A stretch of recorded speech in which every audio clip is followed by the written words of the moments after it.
তুমি কি কখনো ভেবে দেখেছ প্রতিদিন তোমার ভেতরের এক ভয় তোমাকে থামিয়ে দিচ্ছে?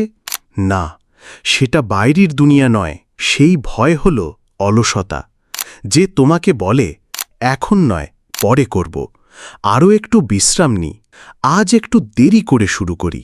কিন্তু জানো, এই অলসতাই ধীরে ধীরে কেড়ে নিচ্ছে তোমার স্বপ্নগুলোকে। তুমি যে মানুষ হতে চেয়েছিলে তার থেকে প্রতিদিন একটু করে দূরে সরিয়ে দিচ্ছে। সফল মানুষরা অলস ছিল না এমন নয়, তারা হয়তো তোমার চেয়েও বেশি ক্লান্ত ছিল, কিন্তু তারা জিতেছে কারণ তারা কাজ শুরু করেছিল। তারা জানত নিজের জীবনের দায়িত্ব যদি আমি না নিই তাহলে অন্য কেউ এসে তা নেবে না। তোমাকেও নিতে হবে সেই দায়িত্ব। তোমাকেই বলতে হবে আমি আর দেরি করব না, আজই শুরু করব।